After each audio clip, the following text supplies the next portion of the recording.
आखिरी वीडियो में हमने देखा पीछे से किसी की सीढ़ियां उतरने की आवाज आती है और सभी पीछे मुड़कर देखते हैं।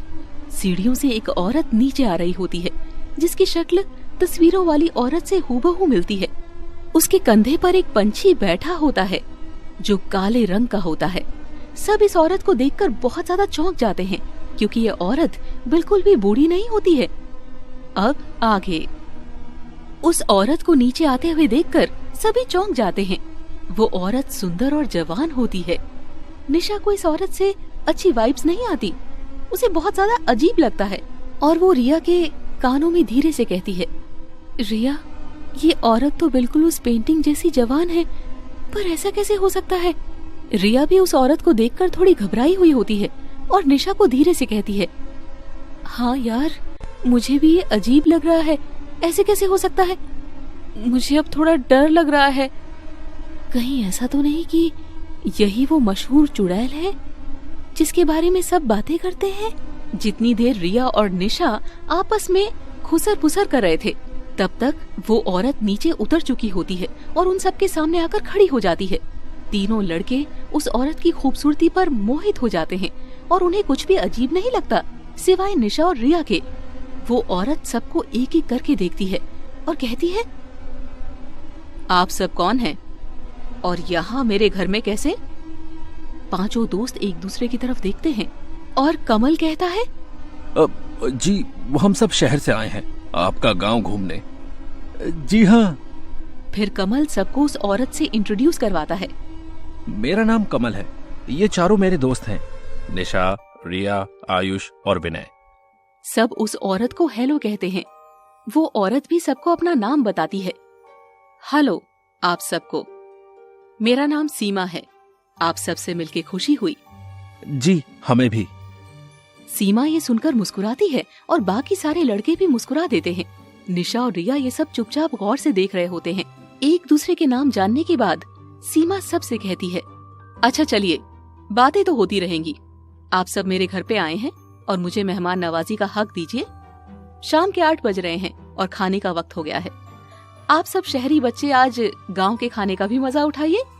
जी जी जरूर। चलिए फिर आप सब टेबल पर बैठिए, मैं खाना लगाती हूँ।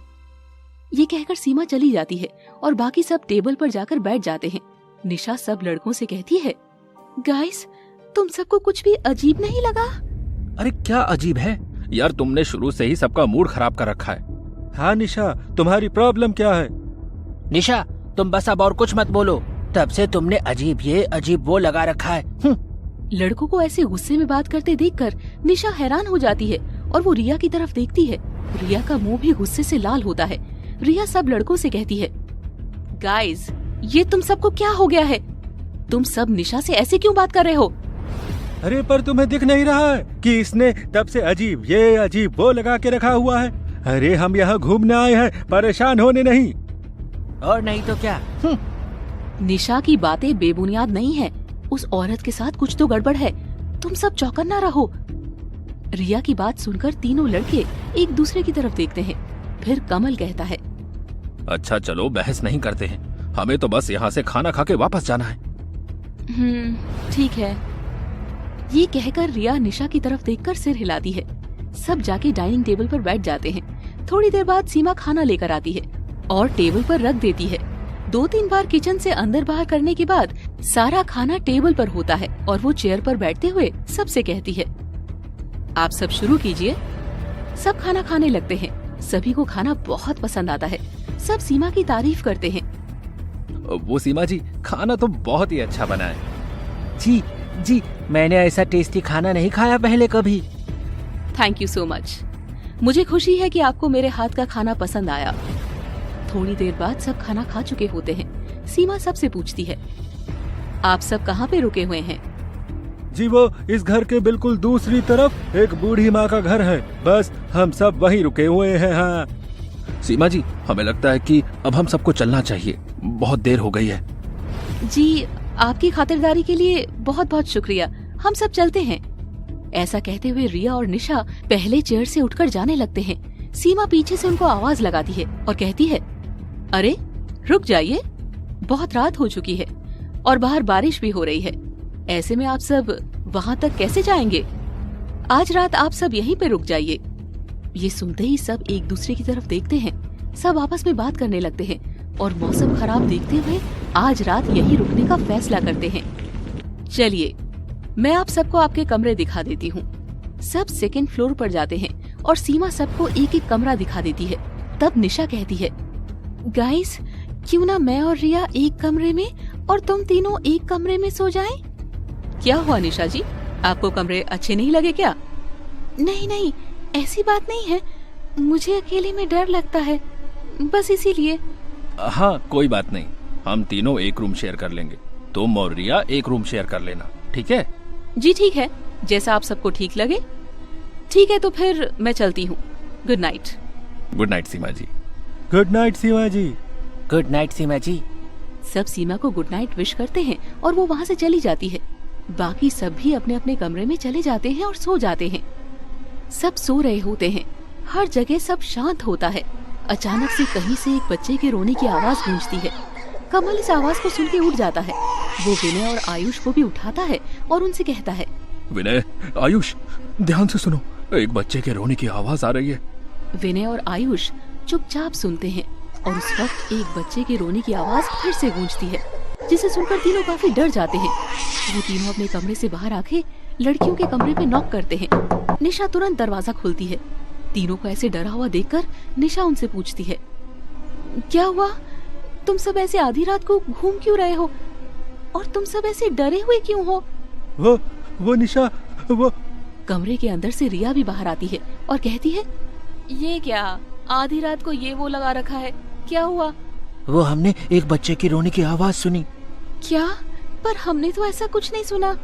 हाँ, हम सच कह रहे हैं, वो। इससे पहले कि कमल अपनी बात पूरी कर पाता, बच्चे के रोने की आवाज फिर सुनाई देती है। इस बार सबको साफ साफ आवाज सुनाई देती है। देखा, देखा, हम सच कह रहे हैं। हाँ, तो इसमें क्या हुआ? वो बच्चा सीमा जी का भी तो हो सकता है ना? हाँ रिया, पर ये आवाज नीचे से आ रही है और सीमा जी का कमरा तो इसी फ्लोर पे है ना?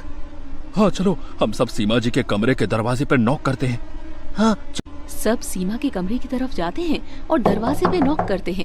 4-5 बार नॉक करने के बाद भी कोई दरवाजा नहीं खोलता। ये तो दरवाजा ही नहीं खोल रही। अब हमें क्या करना चाहिए? चलो हम सब नीचे जाकर देखते हैं।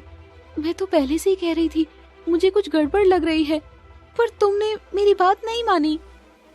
सब धीरे से बिना कोई आवाज किए नीचे जाते हैं। बच्चे के रोने की आवाज बंद नहीं होती है और वो सब इसी आवाज का पीछा करते हुए फर्स्ट फ्लोर पर आ जाते हैं। सब जगह अंधेरा होता है। निशा सबसे धीरे से कहती है, गाइस, सब अपने मोबाइल की फ्लैशलाइट ऑन कर लो। सब एक एक करके फ्लैशलाइट ऑन कर लेते हैं। रिया कहती है, मुझे लगता है आवाज सीढ़ियों की तरफ से आ रही है। सब सीढ़ियों की तरफ जाते हैं। वहाँ पर बस एक दीवार होती है, पर बच्चे के रोने की आवाज वहीं से आ रही होती है। आयुष दीवार के पास जाता है। वो अपना मोबाइल की फ्लैशलाइट से दीवार को ध्यान से देखता है और हैरान होकर सबसे कहता है, गाइस, ये देखो, इस दीवार के पीछे एक सुरंग है, मैं तोड़ देता हूँ इसको। आयुष दीवार तोड़ देता है और अंदर सच में एक सुरंग होती है। सुरंग बिल्कुल अंधेरे से छाया हुआ होता है। यार, मुझे डर लग रहा है, कहीं सच में इस घर में भूत तो नहीं है? वो तो अंदर जाने के बाद ही पता चलेगा। चलो सब अंदर चलते हैं। ऐसा कहते हुए निशा सावधानी से सुरंग के अंदर जाती है। बाकी सभी निशा के पीछे चल पड़ते हैं। सुरंग ज्यादा लंबी नहीं होती। थोड़ी देर चलने के बाद सब एक बड़े से दरवाजे के सामने पहुंच जाते हैं। बच्चे के रोने की आवाज इस दरवाजे के पीछे से आ रही है। चलो इस दरवाजे को खोलते हैं। सब एक साथ दरवाजे को खोलने की कोशिश करते हैं, क्योंकि दरवाजा बहुत बड़ा होता है। थोड़ा जोर लगाने के बाद दरवाजा खुल जाता है। अंदर का नजारा देख के सबके चेहरे का रंग उड़ जाता है। सब आंखें फाड़कर कमरे के अंदर देख रहे होते हैं। तभी पीछे से सीमा की आवाज आती है, ओह, तो आखिर तुम सब यहाँ तक पहुँच ही गए। सब अचानक से सीमा की आवाज सुनकर डर जाते हैं और जोर से चिल्ला देते हैं, आ! आ! फिर सब जल्दी से पीछे मुड़कर सीमा की तरफ डर भरी निगाहों से देखते हैं। सीमा के कंधे पर जो पंछी बैठा होता है, उसे देखकर उन्हें अजीब महसूस होता है। वो सीमा जी, हम सब। मुझे तुम पर शुरू से ही शक था। ओह अच्छा, ये सब क्या है? तुम्हें पता है ये कितना बड़ा क्राइम है? जो भी हो, अब तुम सब मेरा सीक्रेट जानते हो। यहाँ से जिंदा वापस जाने की सोचना भी मत। तुम क्या कर लोगी तुम? हाँ, हम 5 लोग हैं और तुम सिर्फ एक। हाँ हाँ, डरना तो तुम्हें चाहिए। जो लोग मरने वाले हैं, मैं उनसे क्यों डरूं?